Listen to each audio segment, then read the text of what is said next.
Hello everyone, सम्पूर्णलाई स्वागत छ। आज हामीहरू इन्जिनियरिङ फिजिक्सको वेभ मोसन च्याप्टरको न्युमेरिकलहरू सोल्भ गर्ने छौँ र यो च्याप्टरको बेसिक फर्मुला हामीहरूले अघिल्लो भिडियोमा छलफल गरिसकेका छौँ। And without any delay numerical solve गर्न लाग्यो। And more importantly do subscribe our channel, do share as much as you can for exciting videos.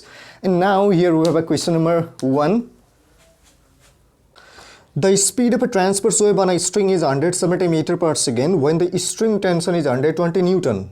हामीलाई के दिएको छ यहाँ स्ट्रिङमा चाहिँ भेलोसिटी के अरे टेन्सन हामीले 120 न्युटनको एप्लाई गर्दाखेरि मैले यसलाई T1 ले एज्युम गरेँ।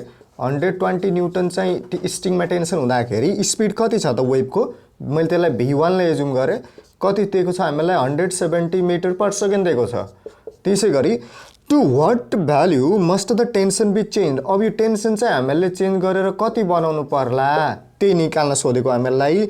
Change to raise the wave speed to 180 metre per second. Wave speed जुन यो V1 चाहिँ हामीहरूको 170 थियो त्यसलाई चाहिँ बढाएर 180 मिटर पर सेकेन्ड बनाउनलाई हामीले कति चाहिँ टेन्सन एप्लाई गर्नु पर्ला यो निकाल्न T2 चाहिँ हामीलाई सोधेको, यसले टेन्सन निकाल्न सोधेको हो। अब यसका लागि हामीले के सम्झनु पर्यो त भन्दाखेरि भेलोसिटी र टेन्सनसँग के थियो सम्बन्ध, V चाहिँ directly proportional root over T थियो। अथवा हामीले यो चाहिँ केबाट निकालेको त यो रिलेसन भन्दाखेरि V इजिकल्स टु के थियो, root over T by mu थियो नि त। T हामीहरूको के हो, टेन्सन हो। म्यू चाहिँ के हो, मास पर युनिट लेन्थ हो। यो चाहिँ हामीहरूको न्युटनमा हुने भयो, फोर्स नै हो टेन्सन। अब यही रिलेसनलाई अब के गर्ने हामीहरूले दुईटा केसहरूको लागि एप्लाई गर्ने।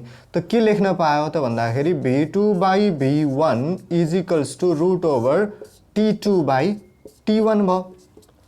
अब के गर्ने, स्क्वायरिङ अन बोथ साइड्स, दुवै साइडतिर स्क्वायर गर्दाखेरि के भयो, V2 बाई V1 को whole square, V2 by V1 को whole square which is equals to कति भयो त T2 by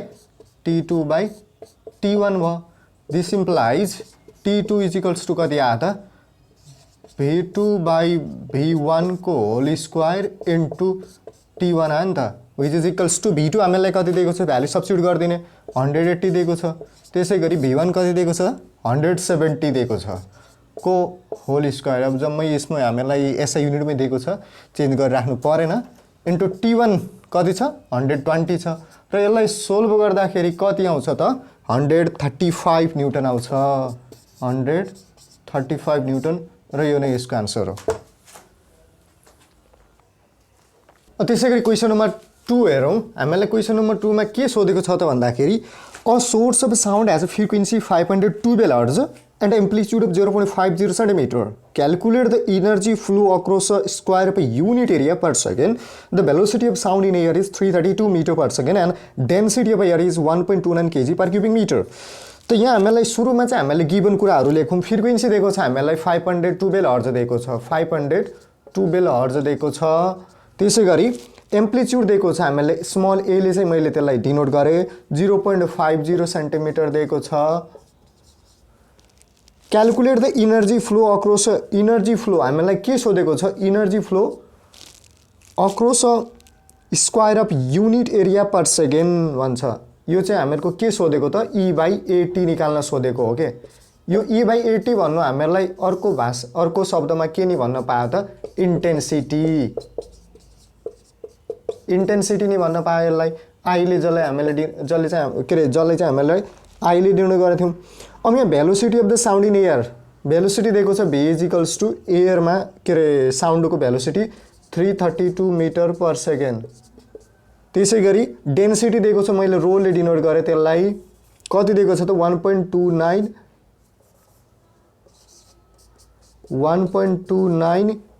kg per cubic metre.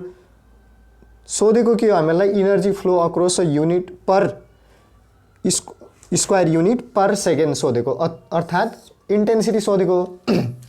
त के गरिदिने सिधै फर्मुला, अब हामीलाई थाहा इन्टेन्सिटीको फर्मुला के थियो त, I equals to 1/2 rho VA square omega square हो। अब यहाँ भएको टर्महरूको भ्याल्यु हामीलाई दिएको छ या छैन त्यो कुरा चेक गर्नु पर्यो।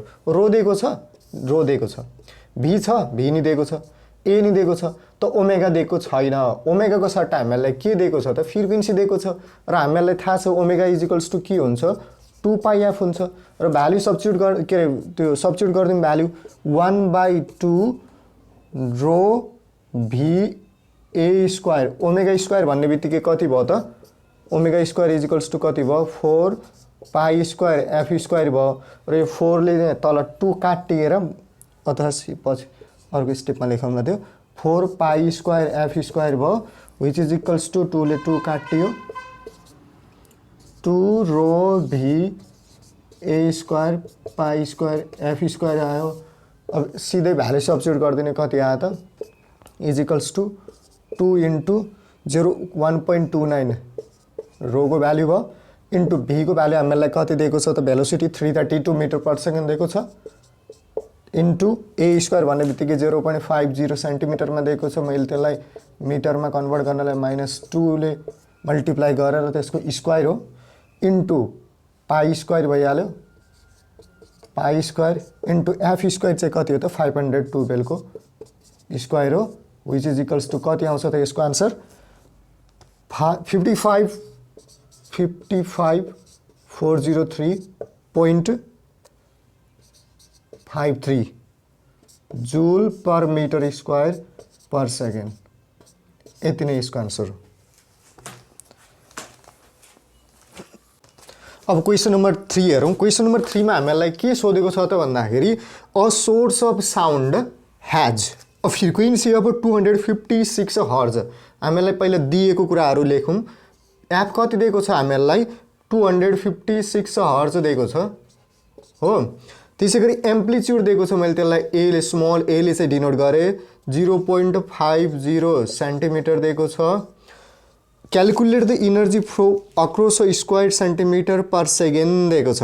स्क्वायर सेन्टिमिटर यहाँ चाहिँ मिटर छैन त्यही भएर स्क्वायर सेन्टिमिटर यसले नै हामीलाई के सोधेको छ E/80 नै सोधेको हो तर एरिया चाहिँ हामीहरूको सेन्टिमिटर स्क्वायरमा हुनु पर्यो अरे यो अथवा यसलाई हामीले इन्टेन्सिटी लिने जनाउँछौँ। The velocity of the sound in air velocity कति दिएको छ हामीलाई 330 मिटर पर सेकेन्ड दिएको छ हो। त्यसै गरी डेन्सिटी कति छ त 1.29 केजी पर क्युबिक मिटर दिएको छ। निकाल्नु पर्ने यो E/80 हामीहरू अब E/80 त सिधै निकाल्न सक्छौँ अर्थात् त्यसलाई मैले सिधै I ले डिनोट गरेँ कति हुन्छ त 1/2 रो भी ए स्क्वायर ओमेगा स्क्वायर हुन्छ अथवा 1/2 रो भी ए square 4 pi square f square भयो which is equals to 2 pi square rho v A square f square भयो। अब यसलाई चाहिँ हामीले सोल्भ गर्दाखेरि कति आयो त सिधै अब I is equals to value substitute गर्ने बित्तिकै हामीहरूले कति आन्सर पाउँछौँ त 3092 joule per metre square per second joule per metre square per second. तर हामीलाई सोधेको यो हो त पर मीटर स्क्वायरको हो त होइन पर मीटर स्क्वायर पर सेन्टिमिटर स्क्वायर चाहिँ हामीलाई सोधेको हो त त्यही भएर हामीले कति लेख्न पायो त I is equals to 30.3092 divided by 100 × 100 गरिदिने यसले चाहिँ हामीहरूलाई केमा कन्भर्ट गरिदिन्छ त which is equals to finally हामीहरूको आन्सर कति हुन्छ त 0.3092 joule per centimetre square per second हुन्छ। यो नै हामीहरूको आन्सर हो। अब क्वेसन नम्बर 4 तिर जाउँ।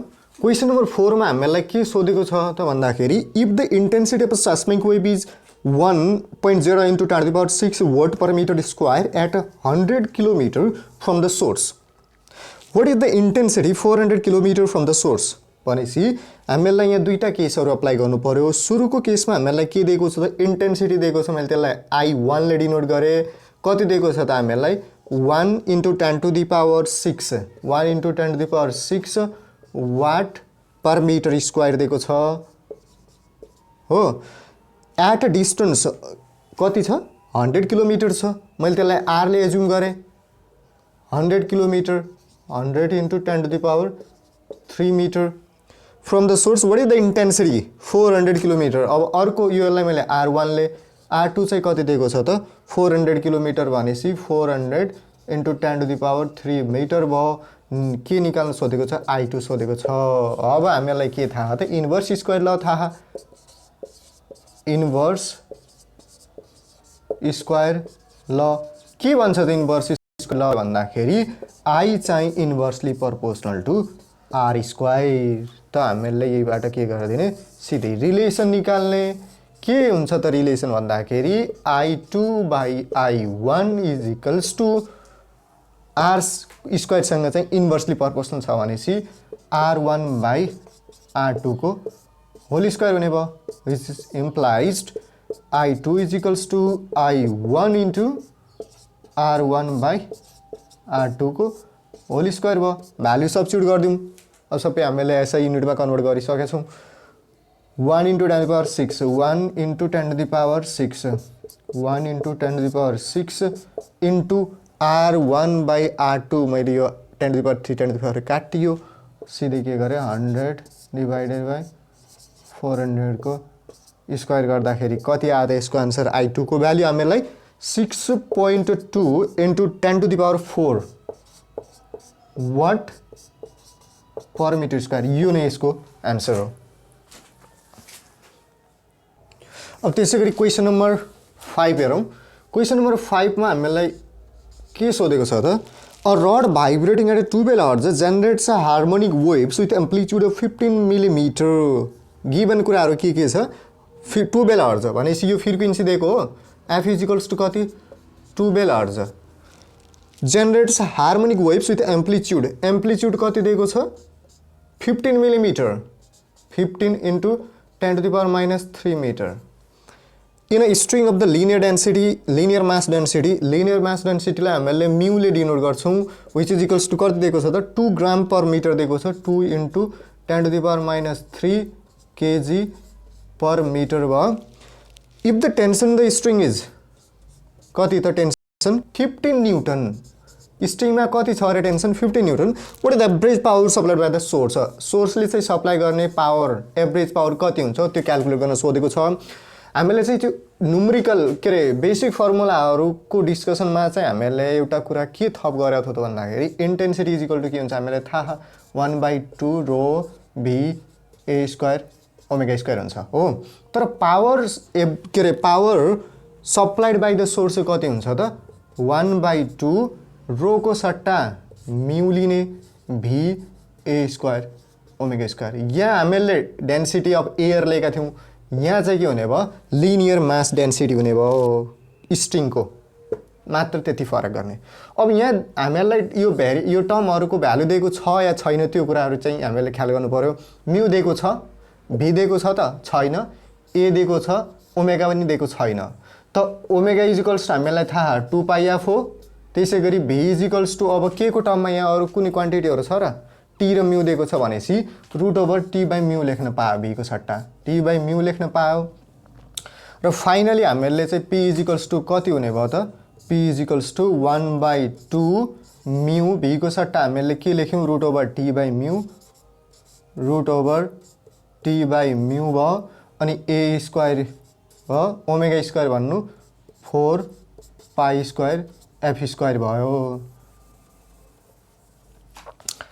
which is equals to 1/2 को त 2 यो भयो 2 पाइ square f square a square √t mu भयो। भ्यालु सब्स्टिट्युट गरिदिने 2 पाइ स्क्वायर इन्टु f हामीलाई दिएको छ 12 हर्ज 12 को स्क्वायर भयो इन्टु एम्प्लिट्युड कति दिएको छ 15 × 10⁻³ दिएको छ 15 × 10⁻³ को होल स्क्वायर भयो √टेन्सन कति दिएको छ हामीलाई 15 दिएको छ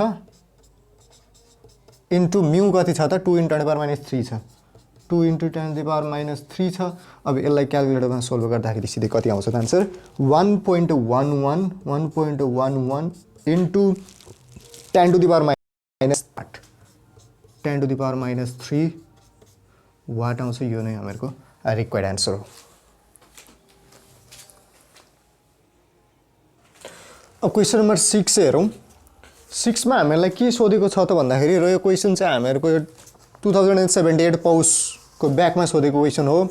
a wave of frequency 500 cycles per second has a phase velocity cycles per second भन्नु के हो फ्रिक्वेन्सी हो हेज अ फेज भेलोसिटी हामीलाई कति दिएको छ 350 मिटर पर सेकेन्ड दिएको छ how far apart are 2 points 60 degree out of phase हामीलाई चाहिँ यसले फेज के अरे पाथ डिफरेन्स सोधेको छ त्यसै गरी सेकेन्डमा के सोधेको छ त भन्दाखेरि what is the phase difference between two displacements at a certain point at a time 10⁻³ second apart र हामीलाई थाहा छ 1 साइकल करस्पोन्ड्स टु कति हो 360 डिग्री हो त्यसै गरी 60 डिग्री इक्विभलेन्ट टु कति हुने भयो त 60/360 हुने भयो which is equals to 1/6 of the साइकलको चाहिँ 1/6 हुने भयो र करस्पोन्डिङ लेन्थ चाहिँ कति आयो त जुन चाहिँ हामीहरूको डिस्टेन्स सोधेको थियो त्यो चाहिँ कति आयो त 1/6 अफ ल्याम्डा हो ल्याम्डा कसरी क्याल्कुलेट गर्ने त भन्दाखेरि भेलोसिटी र हामीलाई फ्रिक्वेन्सी दिएको छ र हामीलाई थाहा छ ल्याम्डा इज इक्वल्स टु के हुन्छ v/f हुन्छ विच इज इक्वल्स कति आयो त हामीहरूसँग 0.7 मिटर आयो यो 1/6 अफ ल्याम्डा भन्ने बित्तिकै कति आयो त 0.7/6 आयो विच इज इक्वल्स टु कति आयो त 0.1167 मिटर आयो यो नै हामीहरूको के हो डिस्टेन्स हो र दोस्रो क्वेसनमा हामीलाई के सोधेको छ त भन्दाखेरि दोस्रो क्वेसनमा हामीलाई चाहिँ टाइम सोधेको हो कति समय लाग्ला त के अरे टाइम होइन फेज डिफरेन्स चाहिँ सोधेको what is the phase difference between to displacement दुईटा डिस्प्लेसमेन्ट बिचको फेज डिफरेन्स चाहिँ कति होला त ताकि एट अ सर्टेन पोइन्ट कुनै एउटा पोइन्टमा जतिखेर चाहिँ टाइम चाहिँ कति हुनु पर्यो अरे 1 × 10⁻³ सेकेन्ड हुँदाखेरि त भन्नुको मतलब हामीले चाहिँ क्याल्कुलेट गर्दाखेरि टाइम कति आएको थियो 2 × 10⁻³ आयो नि त यसले हामीलाई कतिखेर सोधेको छ टी डेज चाहिँ 1 × 10⁻³ हुने बेला को चाहिँ फेज डिफरेन्स सोधेको छ त भनेपछि यसको ठिक्कै के भयो त t dash is equals to के भयो t/2 भयो नि ठ्याक्कै के भयो आधी भयो र यो 2 × 10⁻³ सेकेन्ड भएको बेला चाहिँ हामीहरूको फेज डिफरेन्स कति थियो अरे 360 डिग्री थियो कति थियो phase difference phi is equals to कति थियो 360 डिग्री थियो यो सेकेन्डको सोलुसन है त 360 डिग्री थियो at t is equals to t is equals to 2 × 10⁻³ second हुँदाखेरि र हामीलाई यसले कतिखेरको क्याल्कुलेट गर्न सोधेको छ 1 × 10⁻³ सेकेन्ड हुँदाखेरि त फाइ इज इक्वल्स टु कति हुने भयो त ठ्याक्कै to 180 degree at t is equals to 1 × 10⁻³ second र phase difference phi is equals to 180 के हुने भयो यसको फाइनल आन्सर हुने भयो लगभग हामीहरूको अब यो वेभ मोसन च्याप्टरको न्युमेरिकलहरु यो 6 वटा न्युमेरिकल यति नै हो अहिलेसम्म हामीहरूको एक्जाममा सोधेको र यो सँगै we come to an end of a numerical of this chapter. Hope you'll be there waiting for another exciting video. Thank you. Bye bye.